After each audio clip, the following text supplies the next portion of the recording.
Hello, I'm Sarah, Salisbury Park Yoga instructor. Welcome to your virtual Park Yoga short. So Park Yoga is a charity that aims to unite people with nature by the practice of yoga together outdoors. It is free and open to anybody who wants to come along. As a charity, we rely on donations in order to be able to keep on doing what we've been doing. So if you are able to donate and you enjoy the lesson, then please feel free to click on the link at the end. So downward dog is one of those postures that a lot of people either love or loathe. And I know from my own experience that when I first started practicing yoga that I found downward dog very challenging, hard on the wrists, difficult with the hamstrings, and not entirely sure what I was looking for, just looking for this sort of inverted V position. But hoping that by working through this today, by breaking it down, that I can help to dispel some of the myths and also make it a little bit more approachable and maybe make you fall in love with downward dog a little bit more or fall in love with it completely if you don't already like it. So we're going to start off by coming down to the mat and we're going to work through some preparatory postures first of all. So we're not going to be sitting for very long, but if you need to, you can always pause the video and go and get a cushion to put under your bottom just to lift your bottom up a little bit. But we're just going to start mobilising the spine a little. So first of all, we're just going to place the left hand onto the right leg and we're going to breathe out as we turn and look over the shoulder and move into a simple twist. And we keep breathing, ideally in and out through the nose as we do in yoga. And then we come through the centre and move in the other direction. And in these moments of stillness, when we move into a posture, we try to focus our attention on our breath. And we're using the muscles in the back to make the turn. And we come back to the centre and we just roll the shoulders out a little. And then we're going to raise up the left hand and come over into a side bend.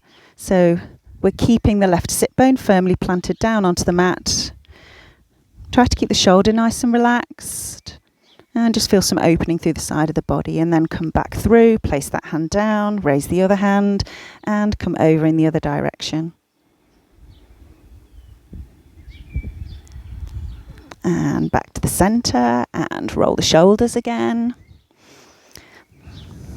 Okay, and then we're just going to get a little work on range of movement within the shoulders. So I've got my yoga strap. You don't need one. We're just going to practice cow-faced arms, but if you have one, it can just help to bridge the gap if your hands don't reach together. So I'm just going to work with my strap. So I'm going to place it over my left shoulder and then reach my left arm up and behind my neck, find the strap and then creep the other hand round to move the fingers towards each other using the strap to guide them. And we look for having the top arm pointing up towards the sky. But we don't strain, we don't force it, we keep the neck nice and free and we take our focus back to our breath again.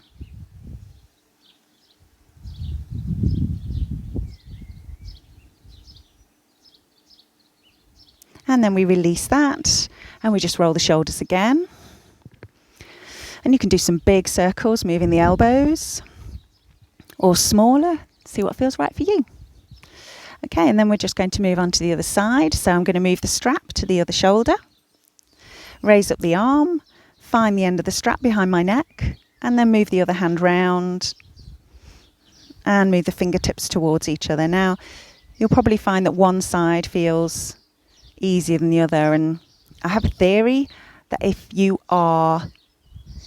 if you're right-handed, then it's a little bit more challenging with the right arm as the lower arm. Or if you're left-handed, it's more challenging with the left arm as the lower arm. I don't know. You have to just check out and see how it feels for you. Okay, and then just release that and just roll the shoulders. Change direction. Okay.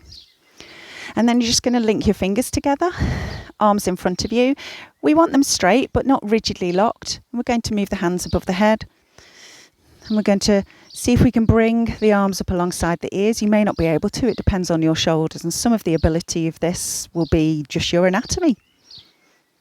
Okay, so just ignore the ego and just do what's right for you. Okay, and then we bring the arms nice and wide down to the mat. Just roll the shoulders again, and we're just going to repeat that again. So obviously by lifting your arms above your head, you're kind of mimicking the position that the arms end up in downward facing dog. Shoulders are sliding down the back. And bring the hands out to the side and then rest them on the mat. And just roll the shoulders again, and we're just going to do that one last time. Moving the arms above the head. Sliding the shoulders down the back. And then bringing the fingers out to the side. And just rolling the shoulders again. Okay, good. So we're just going to do a little bit of work on the hamstrings now. So we'll come down to lying on our mat. Once again, if you have a strap, you can use that. If you don't, doesn't matter. You can just support your leg with your hands. So if you come down onto the mat, and then I'm going to place my strap around my right foot, around the widest part of the foot. So pad below big toe and the pad below little toe. And then I'm just going to allow my toes to move down towards my face. So I can feel some length through the back of my ankle and down into my calf. And I advise you keep a gentle bend in the knee. Don't lock the leg out and push the knee away from you. Knees don't like being locked out. They like bending in one direction, and that's towards you. So, and then once you've found a comfortable position with your lifted leg, you can slide the other foot along the mat. Now remember to listen to your own body. That's what yoga's all about. It's about respecting your body. We've all got different bodies. What feels right for me won't feel right for you necessarily. So just give yourself a break. Be kind to yourself. Doesn't matter how close your foot gets to your face. You might want to readjust yourself and bend your knee just a little bit more. Check in on the shoulders, make sure they're not tense. They should be down on the mat. If you're supporting your leg, don't strain to reach higher up on the leg. It's all about what you're feeling through the back of the leg. And focus back to the breath again.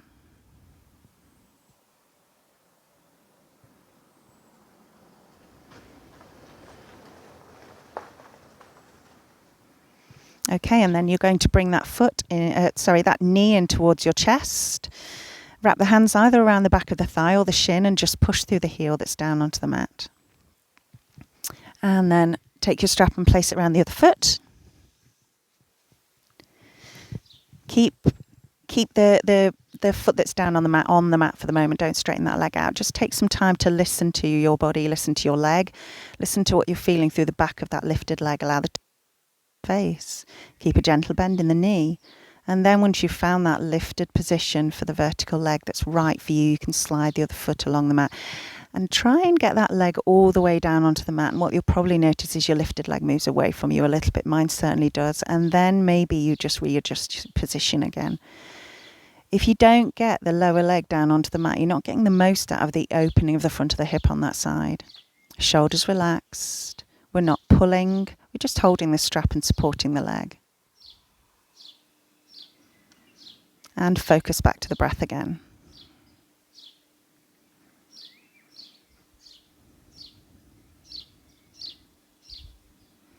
Okay, good. And then release that. You can place your strap, if you've got one, just to one side. Draw your knees into your chest, thighs into your belly, into Apanasana. Keep your tailbone down on the mat. Keep the spine long. And then we're going to come up to seated. So, in downward facing dog, there is movement and flexibility required in the toes.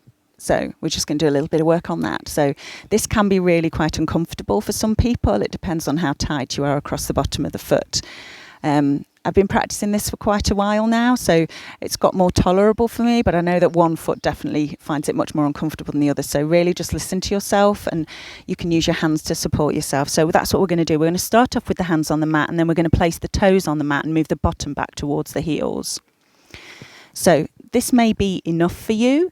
You may find that you're feeling an edge on this, that it's just about as far as you want to go today. And if you've not done this before, then, as I said, listen to your toes.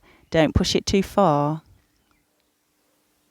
Okay, if you're feeling like you've got a little bit of room in there, you could come up onto your fingertips. Just see how that feels.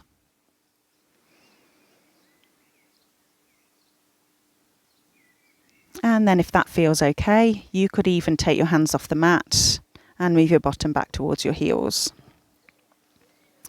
But for some of us, this can be really painful. Like I said, I've practiced this a lot, so I've got much more of a tolerance now, and I think it's really helped the mobility in my toe joints. The bones in the toes can get quite arthritic-y as we get older. And if we don't have good range of movement in our toes, then that's going to affect our ability to be able to walk, let alone do downward facing dog.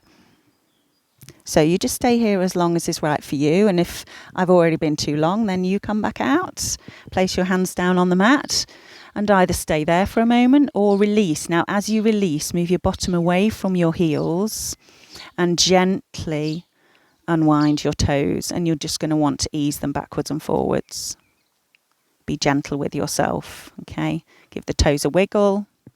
And then if it's comfortable for you, you can move into a kneeling position and allow your bottom to come back towards your heels again, either with hands on the mat or take your weight all the way back, just to move your feet in the other and your toes in the other direction.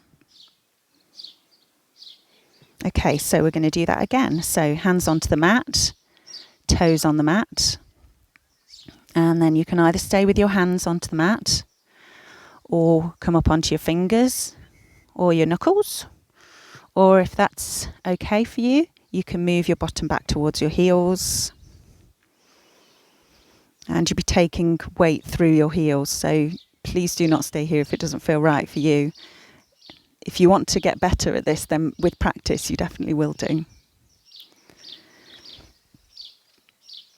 And then just coming forwards and gently, slowly releasing that. Giving the toes a little wiggle. And then placing your feet onto the mat if that feels right for you. Either support yourself with your hands or move your bottom back towards your heels and come into a kneeling position. Okay. Right, so we've worked on some shoulder mobility. We've got some length into the hamstrings. So we're just going to come up to standing and just do a few mobility exercises just to warm up the hamstrings a little bit further and also the spine as well. So just take your time coming up to standing so you don't feel dizzy. You can either put your feet on the mat and just push through the feet and straighten come up into a forward fold, Uttanasana. Just let yourself hang there for a moment. Or if you're already up or you want to come straight up, then whatever feels right for you. And a little roll of the shoulders at the top. Okay, so we're just going to work through a little forward fold and roll up sequence. So breathing in, reaching the arms up towards the sky. You can go into a gentle back bend, reaching slightly behind you. And then bring the arms in front of you, folding at the hips, coming all the way into your forward fold. Doesn't matter where your hands come to, shins, ankles, feet, mat. Gentle bend in the knees or a big bend if it feels right for you. Have a little experiment for that. There's no awards for having straighter legs. And then when you're ready, think about the feet and push them into the mat so the legs and the feet are driving the action. Arms are heavy. Head is heavy. Slowly rolling back up to standing. And rolling through your shoulders as you get to the top. Okay, and off we go again. Breathing in, reaching up to the sky, reaching slightly behind you, coming forwards, breathing out, folding from the hips, coming all the way down into your forward fold. Taking some nice, slow, deep breaths. And pushing the feet into the mat, going nice and slowly so you don't feel dizzy. Keep a gentle bend in the knees. Slowly, slowly. Coming back up to standing and just rolling the shoulders out. Okay, so we're going to move into our downward facing dog practice. So we're going to come down onto the mat and I'm going to ask you to come onto all fours. So some of working out how this is going to work for you is about realizing what your body proportions are. So you may have to make small adjustments for yourself along the way. You'll kind of find that as you practice this more. But I'm just going to give you some guidance and you can see how that works for you. So I'm starting off with my fingers spread really wide onto the mat. So I've got a really firm handprint. And then I'm moving my bottom back towards my heels.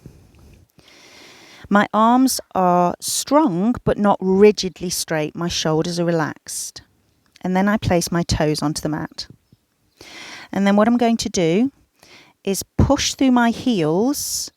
And once I do that, if I push through my heels, my knees will just start to lift up off the mat. Now just give that a go and then place the knees back down onto the mat again. So maybe you want to adjust your position a bit. I feel like my hands want to be a little bit wider apart, just to give my shoulders a little bit more room for the movement. And then we're going to do that again. So we're going to just push the heels away from you and the knees lift up just a couple of inches off the mat. And then release that. And then maybe you just want to release the feet, flatten them out just to release the toes again. And you can move your bottom back towards your heels if this feels right for you. Now, if you have difficulty with your toes, you are going to find this difficult. So you just need to have a little experiment with that. Maybe it'll mean you end up taking more weight in one foot than the other. Just be careful with that. Okay, as I said, listen to your own body. Okay, so returning to the starting position, all fours, fingers spread wide on the mat, bottom back towards the heels. We've got that firm handprint on the mat. My toes are on the mat and I'm going to do exactly what I did before. I'm thinking about my weight balancing through my hands and my feet as I push through my heels and my knees lift up. And this time just keep pushing through your heels as if you were trying to get your thighs to your belly, your knees to your chest. Maybe they do get there. And you should hopefully have your weight evenly balanced between your hands and your feet. And then release that. Lower your knees back down to the mat and release your feet again. Okay, if you've got really flexible toes, you probably don't need to keep releasing it, but it's not a bad idea to keep releasing them even if they're not getting sore. So we're going to do that again. So toes on the mat, bottom is back towards the heels. We've got a firm handprint. Push through the heels, knees start to lift up. So knees move towards your chest. Your thighs are against your belly. And your knees should be a good few inches up off the mat by now, with your weight evenly spread between your hands and your feet. And then just release the knees, bring them back down to the mat, and flatten the feet again. And this time just come properly down into child's pose, just to release that for a moment. Release the tension out of the shoulders. I think one of the important things that we can develop as we practice more yoga is a recognition of where we're holding tension in the body unnecessarily. So obviously we need tension in order to be able to function. We create tension in the muscles in order to be able to move. But there are many, many times in our lives that we hold that tension in our body when we don't need it, and it can make us feel awful. So as part of our development in yoga, we develop this greater sense of self.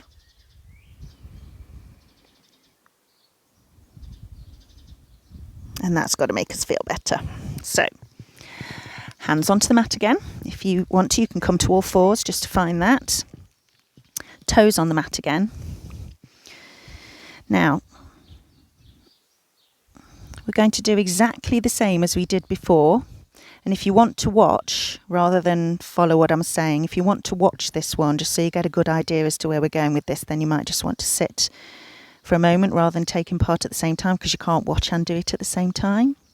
So I'm just pushing through my heels so my knees start to lift off the mat and my thighs are right up against my belly, my knees to my chest. And then all I'm thinking about doing is unfolding my lower body. So you'll notice that my heels aren't down on the mat. Now, downward facing dog is about the spine. It's not about the hamstrings. As you practice downward facing dog more, and you will contribute towards lengthening your hamstrings. But really, what I'm trying to teach you here is a way to find your way into this inverted V position with a minimum of effort. Okay. So, and then to release that, I'm just going to come out exactly the same way as I came into it. So thighs are pressed up against belly, knees towards chest, And then I come back down to the mat and release. Okay, so basically what I'm doing is it's all coming from the lower body. I'm just unfolding my lower body. Okay, and what this helps prevent us doing is moving the weight forward into the arms and then back again. And because I think when we do that, we sort of lose sense of where we are. And sometimes we can just end up in a plank with our bottom sticking up in the air a little bit. So if you want to watch again or practice with this one, then please feel free to do whatever's right for you. So hands onto the mat, fingers spread wide, good firm handprint. Toes on the mat as the bottom comes back to the heels. And then I'm just going to, my arms, see, I can bend them. I've not got them super rigid. I've got some movement in them. So I'm trying not to introduce tension into my arms and my shoulders. And then as I push my heels away from me, my thighs roll towards my belly, my knees to the chest, and I'm not pushing my hands into the mat. I'm just supporting myself on my hands and my toes. And then I just continue to unfurl my lower body. Now, at this point, actually what I want to do is just adjust my foot position a little bit, because that's how I find my way into my comfortable downward facing dog. Okay, you might want to do that. And don't stay up too long. Remember, we reverse it the same way that we came in. So we allow the heels to lift up, the thighs come towards the belly, the knees come towards the chest, and we just fold the lower body again. And we rest in child's pose for a moment and we release the feet. And in this moment of stillness, we take our attention back to our breath.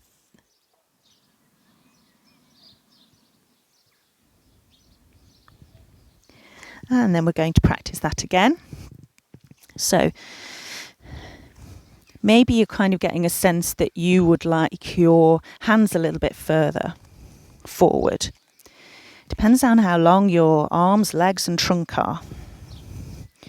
You might just need to play around with it a little bit. So, but that starting position, fingers spread wide, good firm handprint on the mat, bottom back towards the heels as the toes come onto the mat. Just try to free those shoulders up. Just move around a little bit. Just make sure they're not really rigid. And then push through the heels so that the knees start to lift up. Thighs to belly, knees to chest. So at this point, I'm not pushing my hands into the mat. I'm just supporting myself again on my hands and my toes. And then I just straighten my legs. And you might want to pedal from one heel to the other. Just remember at this point, this is about you finding that length through your spine. So if your knees are up off the mat, your heels are off the mat and your knees are bent, that's absolutely fine. If you're feeling comfortable and well balanced between your hands and your feet, then well done, hooray. Okay. If you're not sure if you're pushing into your hands too much, just try pushing. Feel what that does to your shoulders and then release it. If you release it, your head pops out of your neck a little bit like a tortoise popping out of its shell. And then reverse, bending your knees, thighs back to belly, knees back to chest, and come all the way back down again. Release the feet, forehead resting on the mat, back into your child's pose.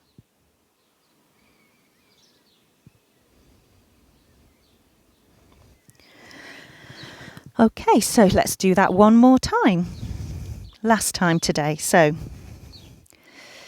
fingers spread wide, good firm handprint, toes on the mat, bottom back towards the heels, push through the heels so the knees start to lift up. Checking on the shoulders, have you made them really tense? If you're not sure whether you have, just wriggle round a little bit. Move the thighs towards the belly, the knees to the chest, and then just unfurl the lower body.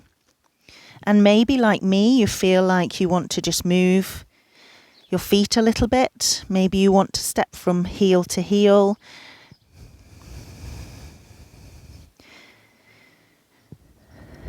Find that balance between the two hands and the 2 feet. And then when you reverse it, just allow the thighs to come back to the belly, the knees to the chest, and come all the way down into your child's pose.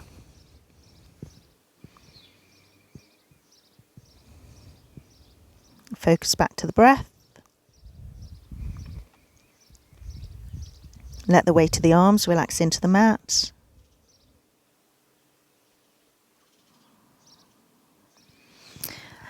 And then we're just going to move into a gentle back bend, into a gentle bridge, just to oppose all the forward folding that we've just done.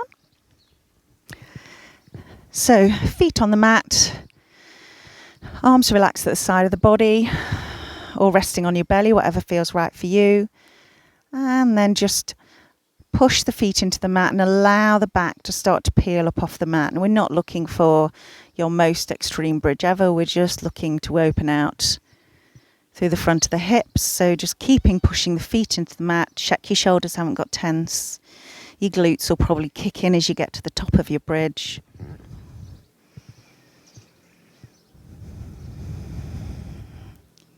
And then when you're ready, release the pressure through the feet. Allow yourself to slowly lower your spine back down to the mat. And then maybe you want to draw your knees into your chest and have a little rock from side to side. And then make your way back up to seated, either forwards or rolling over onto your side.